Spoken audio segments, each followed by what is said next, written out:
Donc, avant tout propos, je vais vous laisser écouter cette vidéo de RTB, Radio-Télévision Burkinabèse, de juste 2 minutes pour que vous puissiez comprendre les propos qui vont suivre par après. Il faut absolument que vous suivez d'abord le début et puis après vous allez comprendre ce que je vais expliquer par la suite. Peace. 7 milliards de francs CFA en préparation par un réseau de faussaires, des faux billets en euros et dollars confectionnés en coupure de sang. Les délinquants professionnels formés tant à l'extérieur qu'à l'intérieur du pays auraient investi 50 millions pour leur business et opéraient depuis 2016. Ils sont désormais dans les filets de la cellule économique et financière de la 3e Légion de gendarmerie. Les détails avec Romuald Patrice Atoui. Un réseau de malfaiteurs dans les filets de la gendarmerie nationale. Ces 2 individus et leurs complices procédaient à la production de faux billets de banque qu'ils écoulaient sur le marché. Leur entreprise criminelle sera stoppée par la cellule économique et financière de la brigade de recherche de la 3e Légion de gendarmerie. Ces arrestations ont été possibles grâce aux efforts conjoints des officiers de la police judiciaire et ceux de la gendarmerie nationale. Dimanche 30 juin 2024 aux environs de 6 heures, le cerveau de la bande, le nommé ZI, a été interpellé à son domicile. Une perquisition effectuée suite à l'interpellation du susnommé a permis la saisie de 174 faux billets de banque de devises étrangères en coupure de 100, évalués à la somme de 10 987 956 francs CFA, ainsi qu'une machine qui servirait à la reproduction des billets de banque, toutes devises confondues, selon ZI. Dans sa déclaration, le suspect interpellé dénonce le CRBE, entrepreneur de profession, qui détiendrait des coupures de papier destinées à la fabrication des billets de banque. Ce dernier serait également le pourvoyeur de fonds pour mener l'activité. L'ensemble des coupons de papier saisis étaient destinés, selon eux, à la fabrication de billets de banque d'une valeur d'environ 7 milliards de francs CFA, dont ils devraient écouler soigneusement une partie sur le marché et le reste servirait à appâter d'autres victimes. Ces malfaiteurs sont organisés en bandes. Les uns importent la matière première, les autres se chargent de la production et de l'écoulement des billets contrefaits. Les conférenciers du jour recommandent l'usage des détecteurs de faux billets par les services et les entreprises commerciales. Ils invitent également les populations à plus de vigilance, surtout dans ce contexte de terrorisme. Alors, bonjour à toutes et bonjour à tous. J'espère que vous allez bien et que vous passez une bonne journée. En tout cas, aujourd'hui, j'ai décidé de prendre la parole pour parler du franc CFA qui a été découvert par les militaires qui sont en place actuellement au Burkina Faso. Puisque vous ne le savez pas, peut-être certains d'entre vous qui sont abonnés sur le site internet du Radio-Télévision Burkinabé, RTB a dû voir sûrement cette information. Il y a eu plus de 7 milliards de francs CFA qui pouvaient éventuellement être imprimés et être directement envoyés sur le marché burkinabé. Je dis bien 7 milliards de francs CFA. Du coup, vous imaginez un peu le niveau des corruptions qui a été mise en place par ces personnes. Vous imaginez un peu le niveau des manipulations, le niveau des haines qu'ils ont mis en place pour pouvoir détruire le pouvoir qui est en place actuellement. Nous savons tous qu'il y a quelques jours, je crois qu'il y a 2 semaines, la France 24, après la sortie de Assimi Goïta, lorsqu'il a sorti Assimi Goïta pour aller, je crois que c'était à Kayi, pour faire la pose des premières pierres des ponts.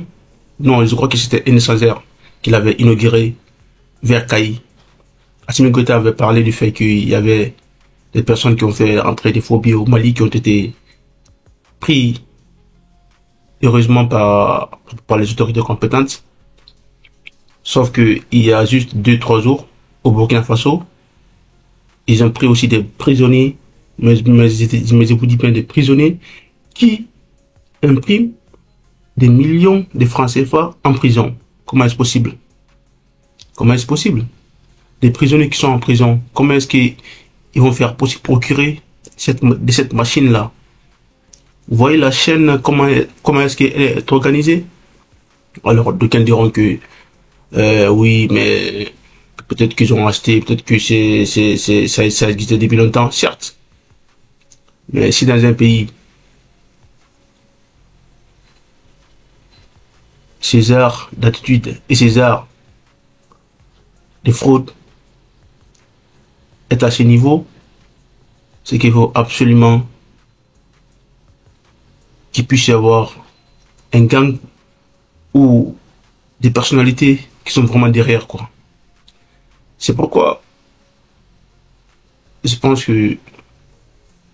réellement que l'AS a un gros travail à faire, parce que vraiment ils ont affaire avec des personnes qui n'ont pas de scrupules, en fait, qui feront tout pour détruire le travail qu'ils sont en train de mener. Ils feront tout pour détruire le travail ils sont en train de mener depuis 2 ou 3 ans. Du coup, je pense que de leur côté, ils doivent vraiment faire le travail, mais avec intransigeance. Et toute personne qui va essayer de ruiner ou de faire, même que ce soit un petit truc qui peut détruire ou qui peut nuire à leur pouvoir, il faut absolument qu'ils les mettent en prison. C'est important. C'est vraiment important. Tout d'abord, la vidéo qui a été faite par la France 24 il y a 2 semaines, je vais vous laisser la voir. Elle est juste là. Bonsoir Laura, direction le Mali où plusieurs médias rapportent les propos du président par intérim malien Assimi Goïta. Ils accuseraient Paris d'avoir imprimé de faux billets de francs CFA afin de nuire à l'économie du Mali. Effectivement, Sandrine, ces derniers jours, plusieurs médias en ligne maliens ont partagé l'information selon laquelle le président Goïta accuserait Paris d'avoir imprimé de faux billets de francs CFA pour nuire à l'économie du Mali. Et ces articles, ils ont ensuite été partagés sur les réseaux sociaux par des pages d'actualité comme Burkina Actu sur Facebook, qui est suivi par 150 000 personnes et eux aussi relaient cette information. Alors tous ces médias et ces pages d'actualité en ligne, elles se réfèrent à ce discours prononcé par le président malien le 22 juin dernier. Et c'était donc dans la région de Sikasso au Mali, un discours qu'il a prononcé en Bambara. Et après vérification, eh bien non, il n'a jamais fait référence à la France dans son discours. Il a dit plusieurs choses, mais jamais parlé de la France. Il a dit par exemple, cela fait 4 ans que le Mali affronte ce type de terrorisme, mais en aucun cas il parle du terrorisme économique qu'aurait mené la France dans son pays. Il dit également, ils ont fabriqué beaucoup de faux billets, ils les ont acheminés par voie terrestre 2 fois, donc là non plus, il n'évoque pas la France. Il fait peut-être référence à la CEDEAO, mais là non plus, aucune certitude. Donc ces articles diffusés ces derniers jours au Mali, mais aussi à l'international, Sandrine, ce sont des intox. Alors ce sont donc, Laura, de fausses citations, et en fouillant davantage, on découvre d'ailleurs qui tente d'incriminer la France, qui se cache derrière ces fausses déclarations. Eh bien, quand on se penche sur les premiers articles maliens en ligne à avoir diffusé ces fausses informations, eh bien, tous ces sites nous redirigent vers Sputnik, version Afrique. Et Sputnik, vous le connaissez, c'est un site russe donc, qui est aussi présent en Afrique. Et c'est un site souvent épinglé pour diffuser de fausses informations. Eh bien, là encore, ce sont les premiers à avoir affirmé que le président Goïta aurait donc accusé la France d'ingérence dans son pays.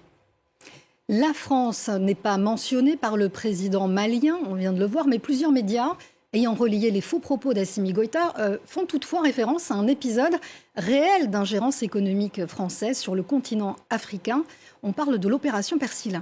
Effectivement, l'opération Persil qui a donc été menée par le gouvernement français en 1960 en Guinée, un pays fraîchement indépendant qui avait abandonné le franc CFA. Et pour mener à bien cette opération, eh bien Paris avait mis en circulation massivement de faux billets de francs guinéens. Pourquoi ? Eh bien pour provoquer une forte inflation dans le pays et pousser à l'effondrement de l'économie guinéenne. Mais aujourd'hui, vous le savez, la situation est tout autre et la place de la France en Afrique également n'est plus la même que dans les années 60. Et selon de nombreux économistes interrogés par nos confrères des observateurs de France 24, eh bien, la France n'a aucun intérêt à faire cela. Voici ce que dit par exemple Demba Moussa Dembélé, un économiste sénégalais.